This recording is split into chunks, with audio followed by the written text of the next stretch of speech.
Oi pessoal, eu espero que vocês estejam bem. E eu vou fazer um vídeo hoje que é um vídeo que eu tava querendo fazer já faz um tempinho, que é sobre esse livro aqui, ó, Rápido e Devagar, Duas Formas de Pensar, de Daniel Kahneman. Esse livro aqui é um livro grossão, mas ele vale muito a pena.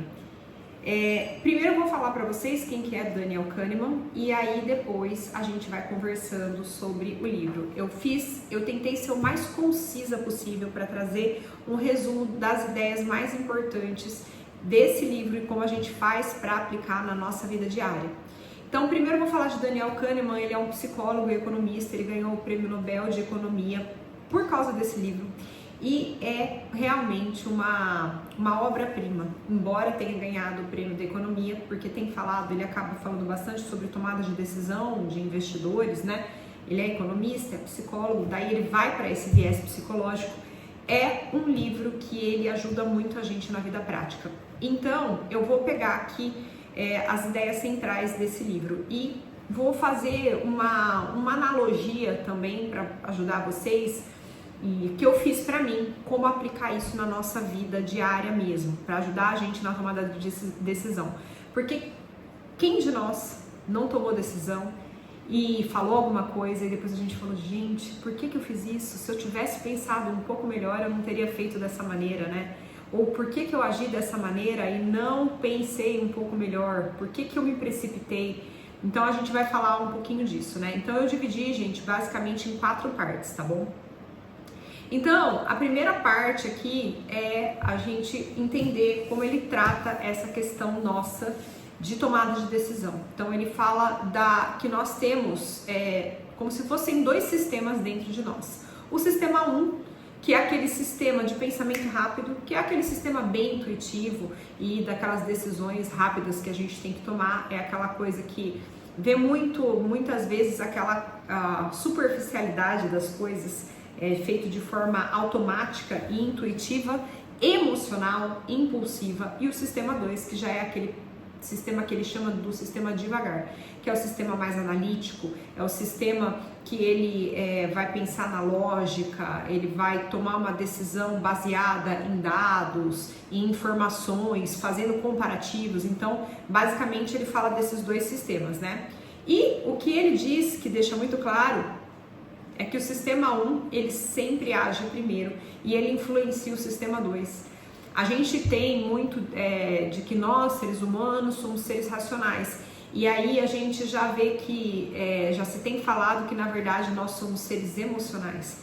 Porque mais de 90%, inclusive no livro ele cita, das nossas escolhas, elas são escolhas automáticas, elas são escolhas do nosso subconsciente. Não são escolhas deliberadas, escolhas que exigem mais raciocínio. Porém, quando a gente age muito desse jeito, quando a gente não pensa muito na tomada de decisão, a gente tende a errar muito mais, a tomar decisões que não parecem ser decisões muito boas em relação a todas as áreas da nossa vida. Então vamos lá. Então depois que ele fala dessa parte do sistema 1, sistema 2, a gente vai para a parte de armadilhas do pensamento. Então, como que é?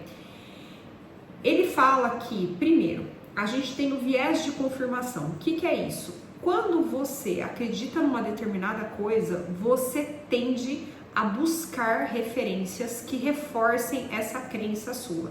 Então, nisso a gente vê muito, por exemplo, em relação à política, em relação a quando você acredita que para emagrecer tem que fazer tal coisa, você sempre vai buscar exemplos, se você quiser provar para alguém, de pessoas que fizeram aquela mesma coisa e que reforça aquilo que você disse, ou médicos que falaram aquilo que você está dizendo. Então a gente sempre tem essa tendência de buscar informações que confirmem nossa opinião. A segunda coisa que ele chama de heurística da disponibilidade.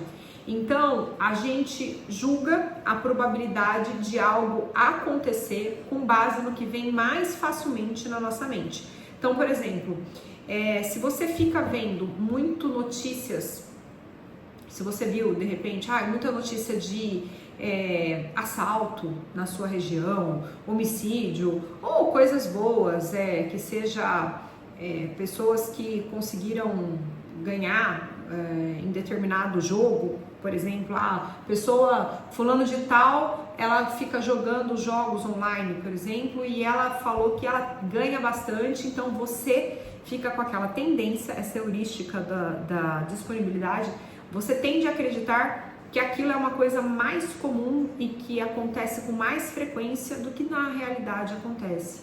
Então, a gente mesmo, eu sou do interior de São Paulo e a gente ouve muitas notícias às vezes do Rio de Janeiro, né? Que o Rio de Janeiro é violento, é isso, aquilo. Com certeza mas quando eu acabei indo pra lá e o pessoal falou, mas assim, não é tanto assim quanto você tá imaginando, né? Eu fui com uma ideia ali enviesada, né? Baseado nas coisas que eu ouço. E a outra coisa que ele fala é da questão do excesso de confiança, que as pessoas elas superestimam a capacidade delas de prever o futuro ou de entender uma determinada situação. Isso acontece muito, né, gente? Às vezes a gente conhece uma pessoa ali ou alguém da nossa família, conta um ponto de vista dele de uma determinada situação. Isso a gente vê muito em relacionamento também, né? O ponto de vista dessa pessoa em determinada situação e a gente acha que a gente já está conhecendo a situação inteira, né? Então a pessoa fala de alguma coisinha e a gente já consegue deduzir um tanto de coisa, sendo que a gente não está vendo tudo, né? Então a gente tende a superestimar a nossa capacidade de entender as situações como um todo. A gente julga que a gente entende, mesmo que a gente só tenha um pedacinho da informação, né? E a outra coisa que ele fala muito no livro é a falácia do custo irrecuperável. Olha só, essa aí ela é muito interessante.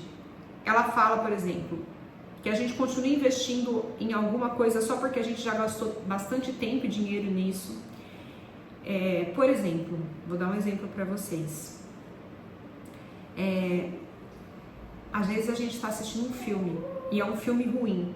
Você já assistiu um filme que é ruim e você fala, caramba, esse filme tá ruim e passou 15 minutos, tá ruim, meia hora tá ruim, você fala, não, mas vai melhorar, e você continua assistindo o filme, vendo que ele tá ruim, mas é porque você já começou a assistir e aí você fica lá 2 horas assistindo um filme que você já tinha visto, sentido que era ruim, mas você fica lá, como você já começou, você quer terminar. E o mesmo acontece muitas vezes, gente, eu tô falando de causa própria, empresários. A pessoa tá lá com uma determinada empresa, investiu dinheiro, investiu tempo e às vezes ela continua trabalhando em cima daquilo só porque ela já investiu tempo, ela tinha uma ideia, ela colocou em prática e ela quer fazer dar certo. E aí ela fica, às vezes ela vai manter aquilo, ela vai sem raciocinar, né, realmente de maneira bem clara, vai fazer com que ela perca ainda mais dinheiro, que ela perca ainda mais tempo, que ela perca mais oportunidades por insistir numa coisa que ela começou. E ele chama isso de falácia falácia do custo irrecuperável. Bom, então, resumindo, fala do viés de confirmação, que a gente procura informações que confirmem nossa opinião. Heurística da disponibilidade, que a gente acredita muitas vezes que uma coisa aconteça com mais frequência, dependendo daquilo que a gente vê mais, com mais frequência, que vem mais facilmente à nossa mente. Do excesso de confiança, que a gente superestima a nossa capacidade de prever o futuro e conhecer as situações.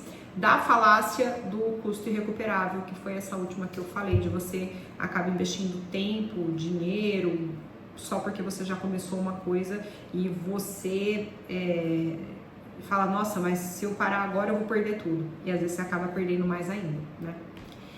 E aí, a outra parte que ele fala é a questão de como usar essas ideias no nosso dia a dia. Então, assim, a primeira coisa é a gente questionar as nossas decisões. Então, antes da gente agir impulsivamente, a gente perguntar, isso aqui é uma coisa do meu sistema 1, que é o impulsivo, o intuitivo, ou é uma coisa do meu sistema 2? É o meu sistema 2 que está realmente falando.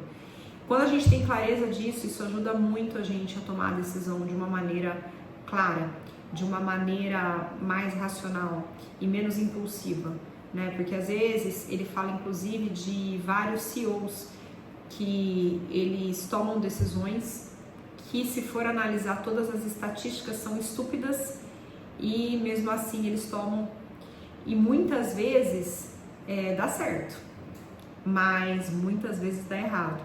E quando dá certo, o que acontece? Fala assim, nossa, o cara, ele é realmente bom, ele apostou nisso e tinha tudo para dar errado, mas muitas vezes ele foi totalmente irracional. Foi uma decisão que, se ele tivesse pensado melhor, ela não seria boa de ser tomada. E aí, inclusive, Daniel Kahneman, ele fala que esses CEOs, quando acontece isso, às vezes eles ficam ainda mais arrojados e mais autoconfiantes. E na sequência, ele fala ainda muitos que aparecem às vezes em revistas, Forbes, não sei o quê, mas no longo prazo, muitas vezes esse tipo de CEO acaba não fazendo com que a empresa evolua realmente, né? Então pega lá aqueles pequenos impulsos que eles tiveram de tomar decisões que pareciam estúpidas e que, na verdade, se for levar em consideração as estatísticas, eram, mas que deram certo, porque sim, tinha uma probabilidade de dar certo e deu certo, mas no longo prazo não necessariamente eles vão ser pessoas que vão performar bem em todas as suas decisões, principalmente quando eles ficam muito autoconfiantes em relação a essas decisões intuitivas tomadas pelo sistema 1, e aí no longo prazo não é muito bom. E daí ele fala disso, né, de questionar as decisões, se é sistema 1 ou 2. Segundo ponto é usar o pensamento devagar para as grandes decisões. Então, nunca tomar uma grande decisão por impulso em relação a dinheiro, a saúde, a relacionamento, que merece muito mais reflexão. Isso é muito claro, muitas vezes, quando a gente vai... Gente, isso até é coisa boba, né? Em relação a compras mesmo. Eu tenho falado muito da questão de consumo consciente, então esse livro me ajudou muito nesse sentido, né? Esse aqui foi um ano que eu decidi que eu não ia comprar absolutamente nada de coisas pessoais, então roupas, sapato, acessórios, nada. A única coisa que eu me permiti comprar, que eu ainda não comprei, ó, pra vocês verem, eu tô tão focada que eu ainda não consegui comprar assim, porque eu tô até sem vontade, é um tênis pra corrida, porque eu preciso de outro tênis para correr. Eu vou ter uma corrida agora em março no Ushuaia, uma corrida longa de trilha, e eu tô sem tênis para correr, gente. E aí eu preciso comprar, e já tá chegando a época da corrida e eu não comprei o bendito tênis, eu tenho que comprar e treinar com ele. Mas enfim, foi a única coisa que eu me permiti comprar, e eu falei que se realmente tivesse faltando algo para corrida eu compraria, mas só.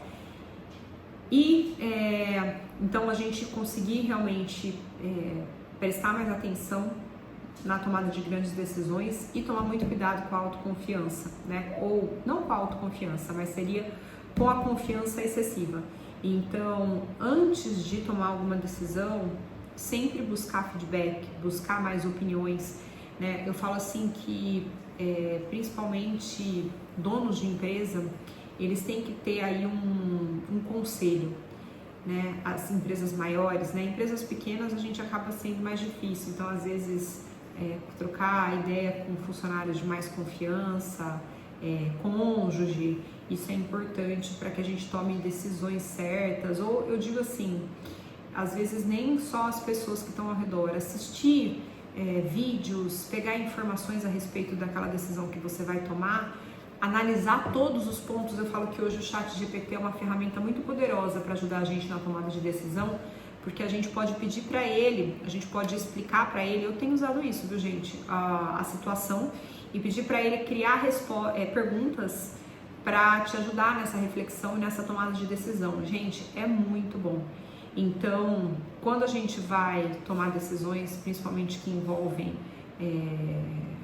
boa parte do nosso futuro, né? Decisões que envolvem muito dinheiro, muito investimento, às vezes, que vai necessariamente exigir muito investimento, é sempre bom a gente questionar e colocar na balança todos os pontos positivos e todos os pontos negativos, e é isso que ele fala, né? Então, assim, a conclusão do livro é que o cérebro, ele tem muitos atalhos que eles nos ajudam Então não dá para tudo que a gente for fazer, a gente ter que colocar, né, pensar em todos os pontos. Então muitas vezes a gente vai ter uma intuição de, sinto que não devo, aquela pessoa é meio estranha para mim, né? Então a gente vai pela intuição, mas é importante que a gente também procure analisar se aquilo que a gente está tomando de decisão, ela vem desse sistema 1, intuitivo, ou vem do sistema 2, que é o sistema que faz decisões deliberadas, né? E quanto mais a gente entender esses vieses, melhor as nossas decisões vão ser, né? Agora, conta pra mim, qual armadilha que você já caiu? Você sabe que eu vou dar alguns exemplos para vocês de coisas do meu dia a dia, que é com que eu trabalho. Então, como eu trabalho muito com essa questão do emagrecimento, eu percebo que as pessoas, elas caem muito nisso, né? De decisões totalmente emocionais que parecem racionais. E aí eu costumo dizer que elas não raciocinam sobre aquilo, elas procuram racionalizar. O que significa isso? Elas tomam uma decisão, que é uma decisão emocional, e elas ficam procurando argumentos que sustentem aquela decisão. Por exemplo, eu não fiz a dieta esse final de semana porque não deu, eu tinha um aniversário e aí eu não fiz. Só que daí a pessoa geralmente ela tinha um aniversário sábado à noite e ela já começou a não fazer a dieta no sábado de manhã, não fez almoço, não fez à noite, depois no domingo continuou. E aí é uma decisão totalmente sem nexo, né, gente? Não é porque você vai comer um pedaço de bolo à noite que você tem que fazer todo o resto antes e depois errado. E muitas vezes a gente faz isso, né? Quem nunca falou, já que eu já saí da dieta, então me dá mais um pedaço desse aí, né? Já que eu saí da dieta e já tô comendo essa pizza, então eu também vou tomar essa, sei lá, caipirinha, por exemplo, né? E aí, quando a gente tem objetivos de melhorar como ser humano, performar melhor, seja no trabalho, seja nos estudos, seja num objetivo específico que a gente tem, a gente precisa ter muito, muito, muito claro essa questão do nosso próprio cérebro nos sabotando, né? Então, a gente tem que sair realmente do piloto automático e começar a tomar as decisões de maneira bem mais racional, usando muito mais esses questionamentos para entender se o que a gente está fazendo está sendo uma decisão impulsiva ou está sendo uma decisão racional. Então é isso, gente, sobre esse livro. Basicamente, muito basicamente é isso que ele fala. Eu amei esse livro, ele é maravilhoso. Eu vou ver se eu crio um resumo dele. E aí eu passo pra vocês, tá bom? Quem estiver me seguindo no Instagram, me segue no Instagram, no TikTok, @euelomota, porque acho que é o meu nome aí do canal. Porque vai ser importante para você conseguir receber quando eu disponibilizar algum e-book, alguma coisa, tá? Mas é bem legal. Eu vou ver se eu preparo um e-book desse aqui, tá bom? Então eu espero que você tenha gostado desse vídeo, que tenha sido útil. Deixe seu comentário para eu saber se você assistiu, se você leu esse livro, se você quer ler, se você quer ter um resumo dele, tá bom? E eu te vejo no próximo vídeo. Um beijo!